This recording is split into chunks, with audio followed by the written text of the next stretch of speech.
Hello everyone.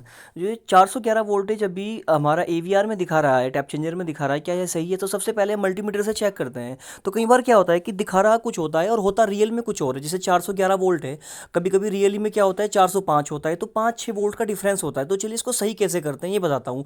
लेकिन उससे पहले हम लोअर लिमिट और अपर लिमिट कैसे चेक करते हैं ताकि हमारा टैप चेंजर हमारा काम करे। तो जैसे जो आपका पीटी जो है, आपका ये इनपुट है, इसको बीच में रखेंगे। बीच के बाद इसको लेफ्ट में करेंगे। लेफ्ट में करने पर क्या होगा, जो आपकी मिनिमम सेटिंग है, जैसे कि मेरी 380 या 90 वोल्ट रखना चाहता हूँ तो वो कर सकते हैं।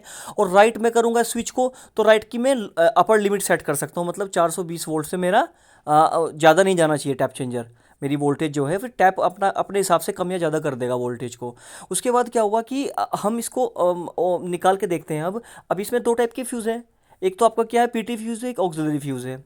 और आपको जो मैं सेटिंग अभी बताने वाला हूँ, जो 411 वोल्ट आप शो हो रही थी, मल्टीमीटर में क्या होता है कि कई बार 6 से 7 वोल्ट का डिफरेंस रहता है।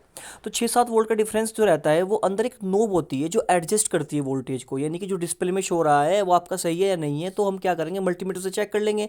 उसके बाद जो सही होगा हम उस नोब के थ्रू वही सेटिंग वही वोल्टेज उसको फिल कर देंगे कि भाई इतना मेरा आ रहा है। तो सबसे पहले हम जो चारों पेंच हैं, जो स्क्रू है, अपने टेस्टर से या स्क्रू ड्राइवर से चारों पेंच हम ओपन कर लेंगे। चारों पेंच ओपन करने के बाद जो हमारे अंदर नोब है, उस नोब से जो हमने पहले ही अपने मल्टीमीटर से चेक कर चुके हैं कि इतनी वोल्टेज हमारी रियल में आ रही है। एक मल्टीमीटर से कर लो, दो से कर लो, तो दो का दोनों का सही होगा। इसका मतलब ये कि आपका जो एवीआर है उसमें वोल्टेज का थोड़ी माल फंक्शनिंग हो गई है, कम या ज़्यादा हो सकता है।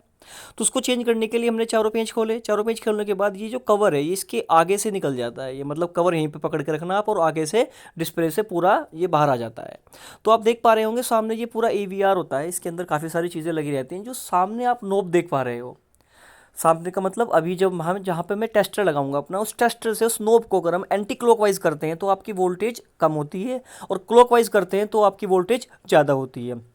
तो आपको अपनी वोल्टेज कम करनी है ज़्यादा करनी है, वो आपको मल्टीमीटर बता ही देगा कि जो आपका मल्टीमीटर में रियली में होगा और जो डिस्प्ले में होगा। तो यहाँ से मैं जो अब टेस्टर लगाए उस नोब को हम कम या ज़्यादा करके जो डिस्प्ले में वोल्टेज आएगी उसकी जो सेम होगी वही वोल्टेज बना देंगे, ताकि जो हमारी मशीन है वो सेफ्टी से काम करती रहें। क्योंकि कई बार दिखाता कुछ और है और मशीन में कुछ और जा रहा होता है वोल्टेज, तो उस केस में थोड़ी हमारी इलेक्ट्रॉनिक कंपोनेंट को दिक्कत हो सकती है।